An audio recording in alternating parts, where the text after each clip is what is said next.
All right, YouTube, how you doing? Welcome back to the channel and welcome back to the MLB. We got game number 2 of the Tokyo series here between the Chicago Cubs and the LA Dodgers. In today's video, I'm going to dive into this one. I'm going to give you my prediction on the side. I'll give you my prediction on the total. Talk about any other plays like player props that we like within the game as well. But as always, guys, keep an eye down on the pinned comment. That'll take you to all of my final plays, so what I'm actually rolling with myself.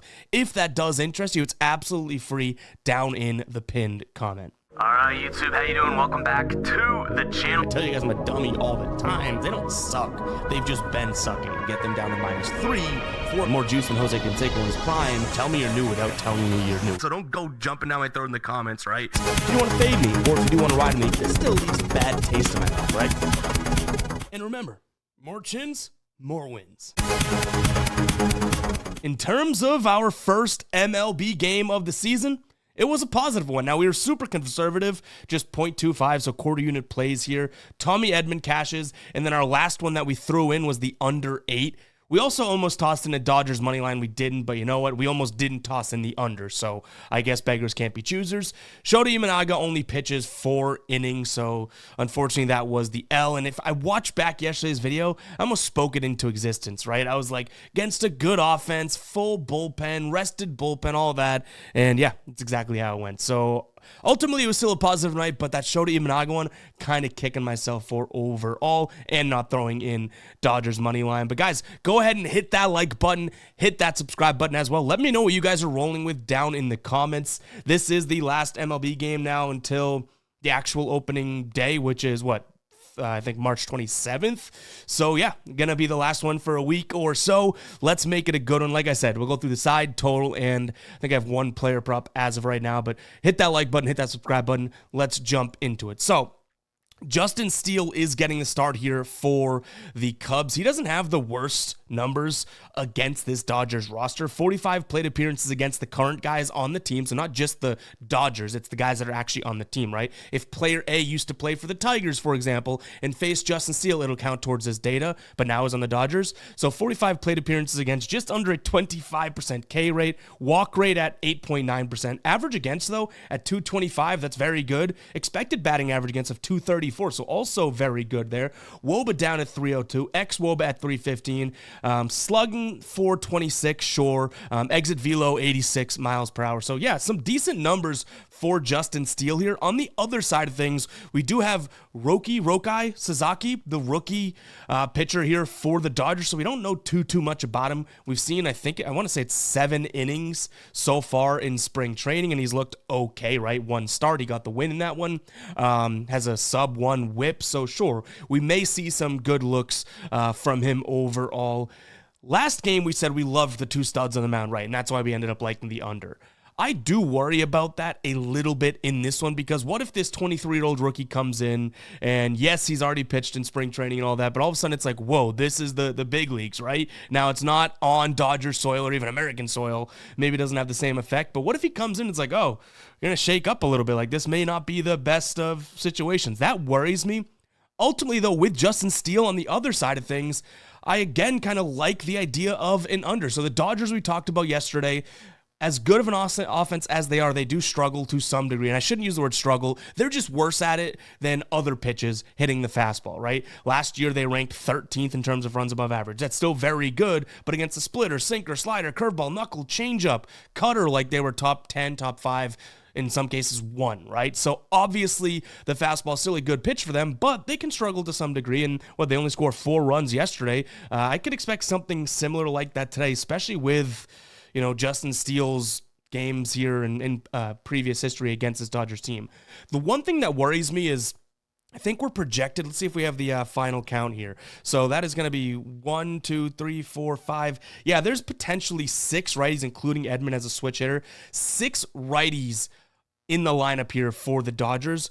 Justin Steele, much better, and this is using last year's data, much better against left-handed hitters, right? So obviously that's Shohei, that'll be Muncy, I'm missing one, Freeman, right? So it's like obviously some big bats there, but the majority of the Dodgers lineup is projected to be righty, which I'll go through some of his numbers here. His whip against lefties versus righties, 0.91 against the lefties, 1.15 against the righties. Still pretty good, but dominant against lefties, right? FIP, 2.87 against lefties, 3.32 against righties. XFIP, 2.9 against lefties, 3.8 against righties. Average against, 188 against lefties. Still pretty good at 227 against righties. Strikeout rate is nearly 30% against lefties, 23% against righties. And then walk rate is about the same. So again, very, very good number still against righties, but his specialty, I guess, is against lefties. So again, sort of a concern there if we do like the under, but ultimately this game being at 8, we've already seen some of the same indicating factors that we saw yesterday with some books offering this at 7.5. I'm going to say screw it and lean towards the under yet again.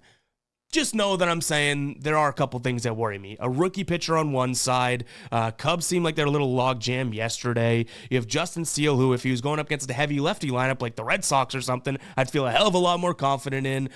Dodgers are a great offense to begin with. I get it, but screw it. I still think the under is the side. We saw a 4-1 game yesterday. I could easily see this being like a 4-3 game, much like I said yesterday.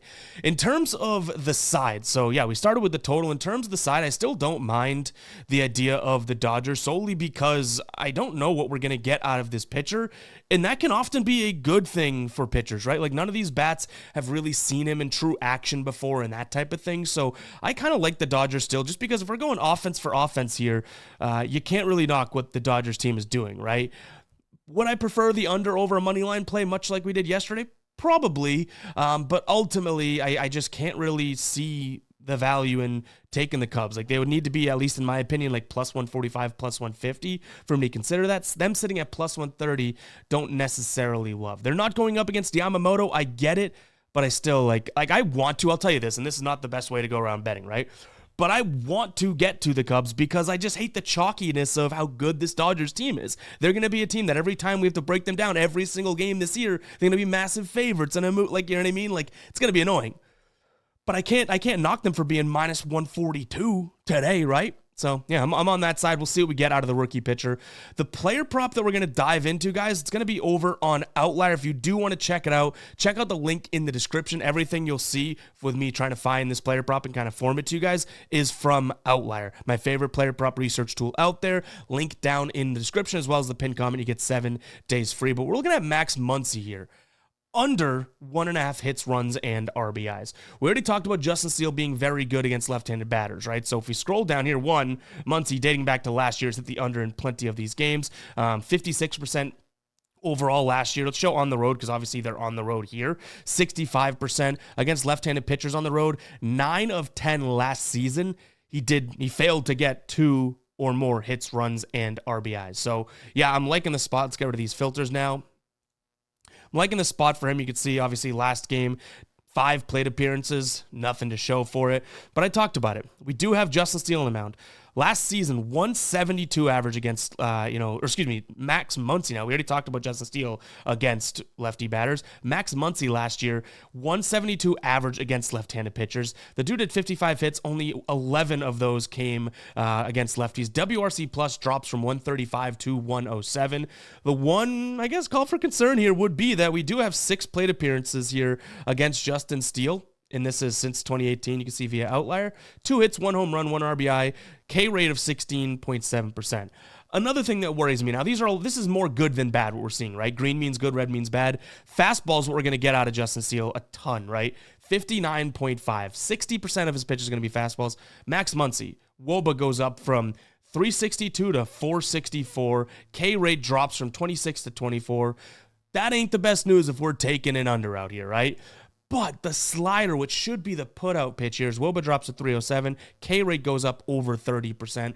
I do like this spot here, and I don't think we're going to get these odds for much longer. You can see minus 145 there in terms of the odds. Minus 145 seems very, very fair for a guy that has really, really struggled against lefties overall. So yeah, Max Muncy, I think Max Muncy, I cannot say that for whatever reason. Under 1.5 hits, runs, and RBIs is probably going to be a good look for us here. Let's go back into the prop pool and see if we can find anything that we like too, so I can kind of show off how Outlier works. Again, link down below. You get a 7-day free trial. I love it for baseball. Love it for baseball, especially with all the pitch, mixed data, and all that. But let's see if we can find anything else. So what we're looking for here, I guess last 10, sure, that can count. Actually, let's look at guys that cashed plenty in terms of their last season. Over 14.5 outs, I think that we failed that one already. I could consider Justin Steele's strikeouts, especially with this is really cool. Ready? So we can go through Justin Steele's whole pitch mix. This is the entire Dodgers roster, obviously. Fastball, okay, their K rate, not all that tremendous, right? If it's green, it means they hit it better. The slider, they really struggle against. That could be something that we think about, right? Justin Steele looks like he hit the over here in 71% of games last year. Okay, maybe that's something that we kind of kick around and think about, because 5 strikeouts for plus money seems like it could be a good look. Teoscar Hernandez, oh, that is minus, what do we got here for odds? Juiced through the moon. That's because we have Prize Picks in there and Underdog. Let's see what else we got. Birdie over 0.5 hits.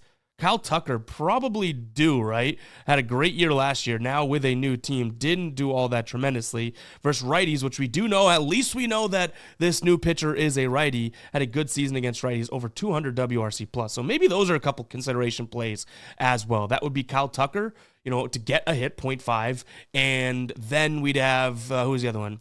Justin Steele, 4.5 strikeouts. Maybe those are considerations. Obviously, we just found those on a whim here, so take that with a grain of salt, but keep an eye on the pinned comment to see if we do end up rolling with them. But guys, that's going to wrap it up again. Just to cover or recap, Dodgers under, Max Muncy under hits, runs, and RBIs. Potential looks at Steele over strikeouts and Kyle Tucker over in bases / hits. That Kyle Tucker one kind of intrigues me because he hit the ball like 3 times yesterday, right? Actually made contact, but it didn't play and it didn't drop. So he may be due. The new, acquiring, or the new acquisition, I should say, of the Cubs is obviously due. So that might be one that we consider. Paying a little bit of juice, but not all that terrible. But guys, that's going to wrap it up. If you made it this far into the video, go ahead and comment 11. You made it past the 11-minute mark. Really do appreciate it. Looking forward to this MLB season. Good to start it off with a decent performance, 2-1.